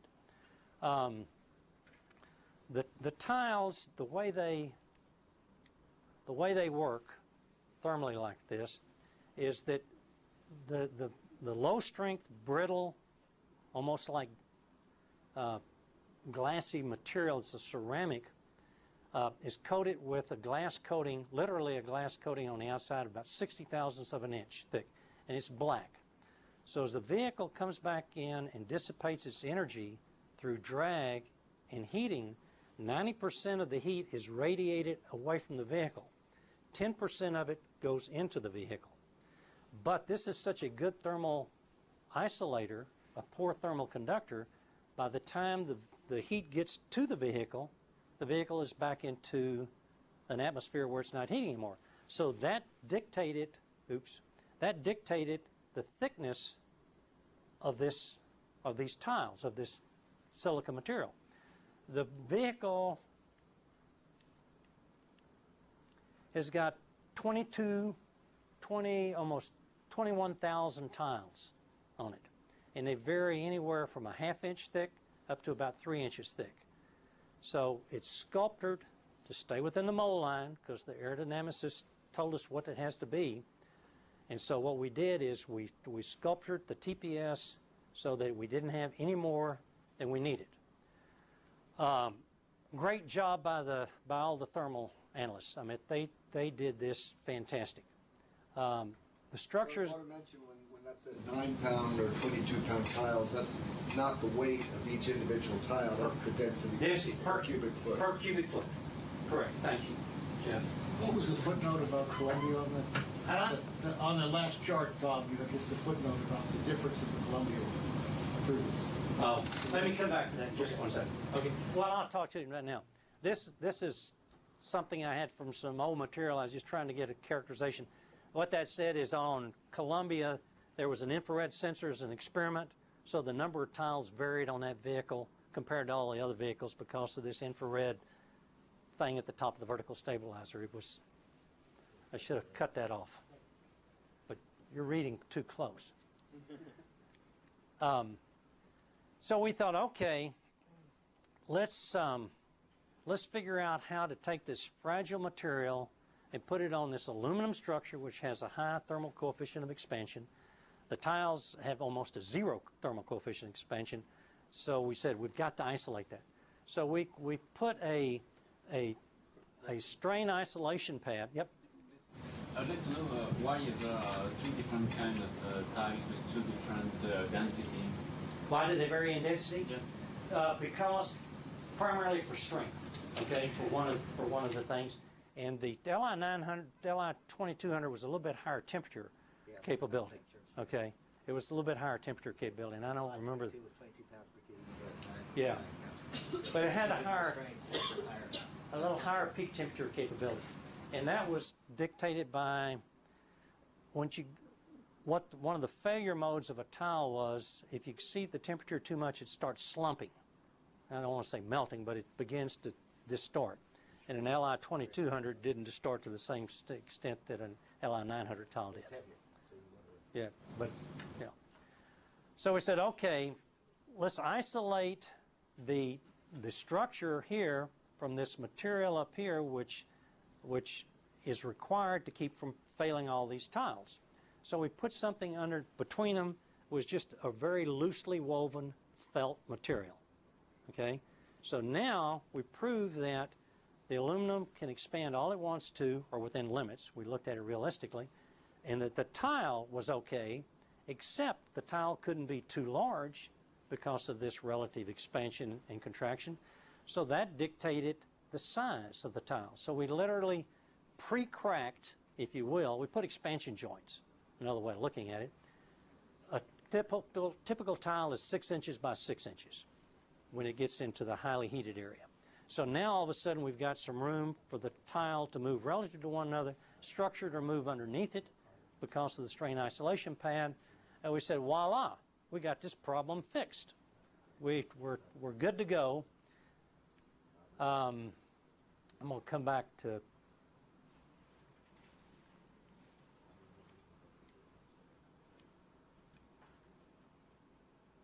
so we said, okay, we've got 25,000 of these tiles that we now have to certify that they're good to go for the vehicle. Yes. There are gaps between the tiles, but correct. When you re-enter, do the tiles expand so that there are no gaps? Or? No. What we do is we make sure that the gap can just close, but not close such that you're loading one tile relative to the other. Okay, so that set the gap. And if during manufacturing, which is not that precise, if the gap was too large, we just stuck a gap filler in, not the one that was on the last vehicle. It's a different kind of gap filler. Just a piece of Nomex or SIP material strain isolation pad, coated with rubber or with RTV, and we stuck it in between the tiles just to reduce the flow if the gap was too large. So there's no chance that you could have plasma coming in? Yes, there is a chance you can have plasma going through there if the gap is too large. We had a very specific requirement, I think it was like 90 thousandths of an inch, okay, between tiles. And if it was, say, 130 thousandths of an inch as installed, because the tolerance is built up and all that kind of stuff, then what we did is we stuck a plasma flow precluder, if you will, a gap filler between those, okay, to stop the gas plasma flow from getting between the tiles. And we had some experience where we lost some gap fillers, plasma flowed between the tiles, caused excessive heating on the tile and started causing them to slump and melt a little bit, did a little bit of structural deformation, but nothing significant. So losing a gap filler was a turnaround issue, not a safety of flight issue. We made sure of that. Excellent question. This is more of a general question, but I'm wondering if since then, if anybody's done any work to find a material that could accomplish both tasks, the structure and the thermal protection, rather than having to deal with these types of issues. I mean, I realize that's kind of that was back to one of my trades where we said, let's take that approach and see if we can't design a vehicle that can take the temperature and the loads too. Both. There was no material that existed. I don't think that material exists today that I know of. It can be worked to a high enough stress that you can keep the weight down to have those kinds of temperatures and to be worked at a high temperature. So on the X33 design, they were talking once again of trying to make it out of a metallic structure. They had part of it was structured, and part of it were tiles. Yeah. They went. We never got to the point of being able to fly and test it. So. Yeah. Yeah. But they also were using a thermal isolation system like tiles over part of the vehicle on the X-33. Yeah. The Burad, which was the Soviet copy of the ship, yeah, they were very anxious to get away from the expense of tiles. We were speaking to one of the and they ended up with a thermal protection system not very different from what you had. You mean they had tiles? Yeah, as a matter of fact, I talked to... I remember they were more like bigger blankets. Could have been. Now, what we did, and that's a good point, Larry, I was about to skip over. I said they were typically 6 inches where they were really thick, but in other areas, we made like 12 or 15-inch tiles that were very thin. And the reason we could do that is we decided if they crack, it doesn't matter, okay? Because the gap wouldn't be large enough for the plasma flow to go through there, and it would simply be a self-relieving. So we were trying to reduce the cost of manufacturing by making some of these tiles larger. And I'll show you on that in just a second. I'm going to skip forward here and show you one thing. This allowable over here, let me see if I can see it.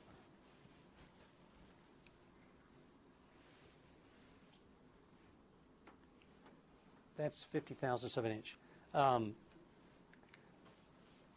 The allowable for the tile was 12 psi, basically a little bit less than 12 psi. So that means the allowable stress, ultimate stress, was 12 psi. The allowable stress was about 8 psi, and that's with the total loads combined on the tile.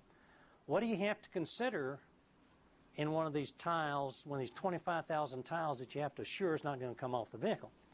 Remember I said when we looked in the early phase studies of the vehicle, we were looking at wing loads and stuff like that. Then we got into how's the wing going to carry the load into the fuselage of the spar, and what was our design trade on that. Those were sort of macro and semi-macro systems engineering studies. Now we're into a micro. Now we've got this little critical part, 6 inches by 6 inch, lose any one of about 10,000 and you lose the vehicle. And it's got an 8 psi allowable strength. We said, okay, well that's no big deal. What are all the environments on this thing? So we started looking at pre-liftoff, liftoff, ascent, etc. There's always something called mismatch. So when you take something that's not perfectly smooth and you bond something to it and they're not to the same flatness, if you will, there's going to be a stress induced into both parts of those. Well, the structure doesn't care about that stress, but this little 8 psi allowable tile does. So it says, okay, we can't exceed about 19 thousandths of an inch under one of these tiles for this to happen. There's ignition over pressure during ascent. There's acoustic and vibration and that kind of stuff which has to be considered. On ascent, there are gradients because of shock moving across the tile. There's internal pressure. There's skin friction and drag on the tile, so you got to consider that. You have to consider the dynamics, the inertia loads induced in it, and the out-of-plane deflection is now the vehicle's flying, the structure's deforming, so you got to consider that. So now you can see you got 25,000 tiles with all these combinations of load conditions, so how in the hell do you design that?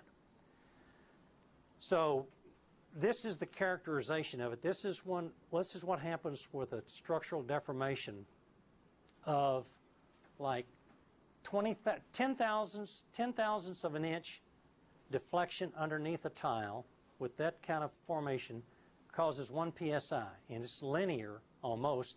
So 20 thousandths of an inch deflection is going to cause 2 psi. Well, 2 psi is not a lot, but it's it's a quarter of your allowable. So we said, okay, we've got to consider that. We have to understand what is happening to this structure as you fly it. A condition. This is a free body, if you will, of the pressure distribution on a tile. It has internal pressure within the tile. It has a pressure differential on the outside of the tile because of a shock wave moving across it, because of the pressure as it varies around the vehicle. So you got to consider all of that. So we did all that. We said, voila, we got a problem. Okay? Because what happened was all of a sudden our allowable on our tile was decreased by half. And this was not good. We screwed up in a systems engineering point of view when we did this. Remember we put the strain isolation pad underneath the tile and we did all these other loads on it? What we forgot was, or what we didn't realize, is this strain isolation pad had little stiff spots in it because of the way it was stitched to keep the strain isolation pad together. And every stiff spot acted like a hard point. So now when you take a tile and you put external loads on it, and there's a stress concentration to each one of those things, that stress concentration had an amplification of 2, so all of a sudden our allowables were decreased by a factor of 2. And we thought, we have a major problem. So this is when Aaron and I got to know one another better than we ever wanted to.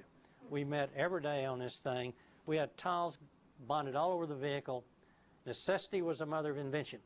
A guy named Glenn Ecord came up with a way. What we had to do is we had to dissipate this stress concentration. So we said, we'll put a plate underneath it, graphite epoxy plate or something like that. That would have added a lot of weight to the vehicle. Glenn Ecord, a materials guy, came up with the idea, in the lab one weekend, he took silica powder in water and just painted it on the bottom of the tile. And what it did is it filled all the pores in the tile for about 3/16 of an inch, okay? And just compacted themselves in there. And that was an inherent capability of a tile with that powder packed in it, if you will, that doubled the strength of the tile. What it did is it dissipated the load from being concentrated into the tile.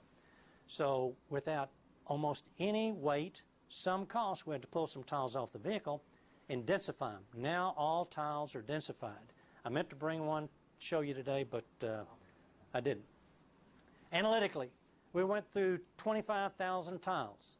Here was our factor of safety distribution over the entire vehicle. We said, voila, we're good for that, okay? But the thing is we don't know if the tile is really bonded on the vehicle like it should be. So we said, okay, we can fix that problem. We will verify. We will pull on every tile and make sure that it has a capability of the maximum expected mechanical load that it's going to see. And so we pulled on every tile, and John Yardley, being an old stress guy, says, let me ask you a question. He said, when you pull on every tile, how do you know you haven't induced more damage and decreased the allowable of the tile because of your proof tests? Good question.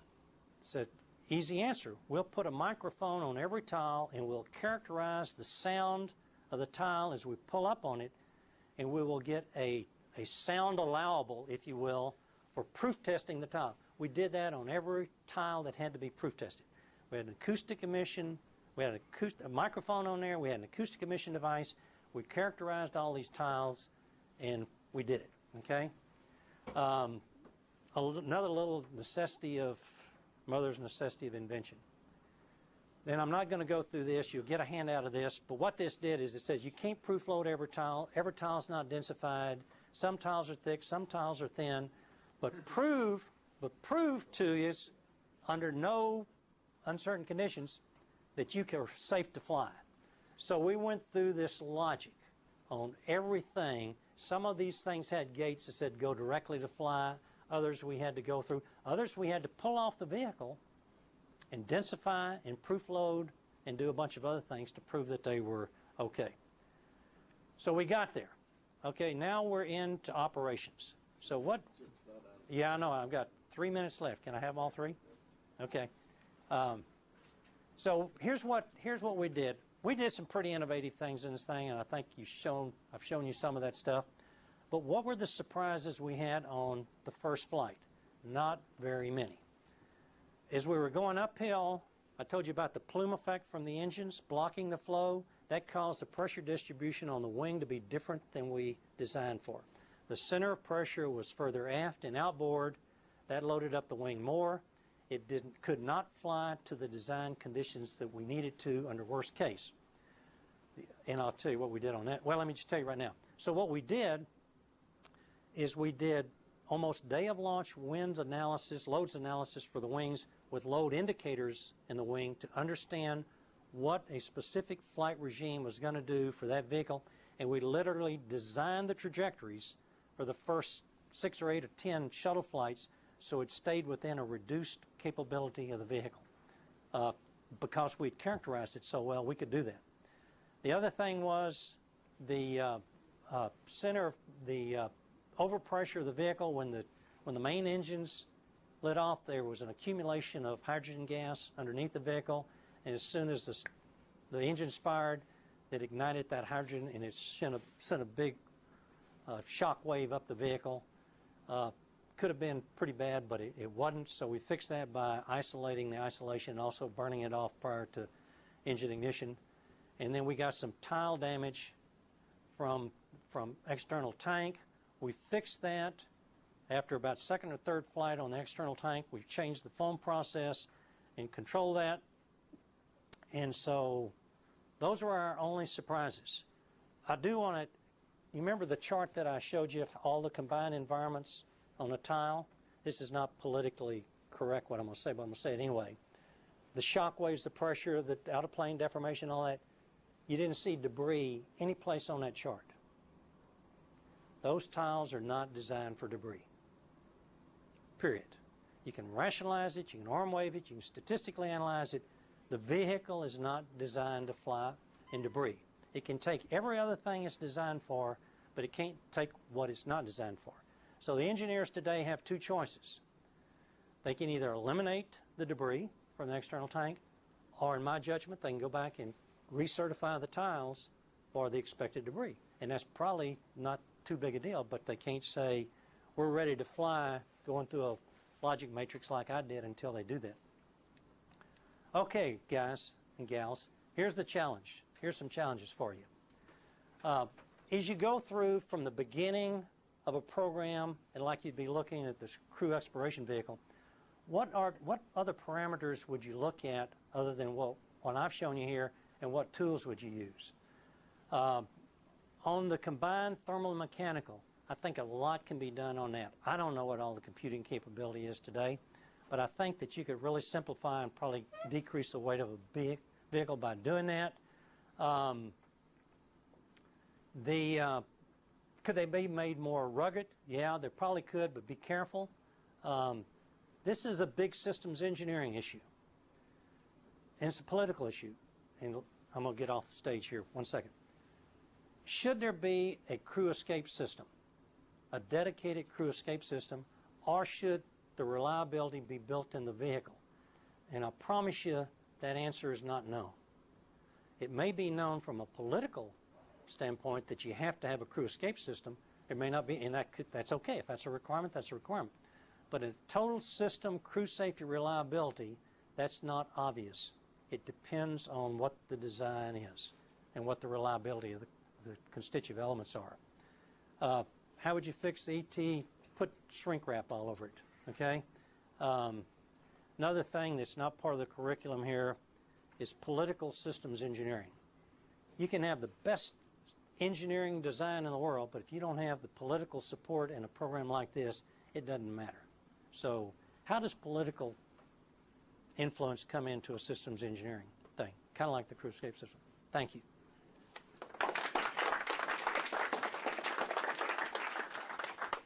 Well, that was just superb. Okay.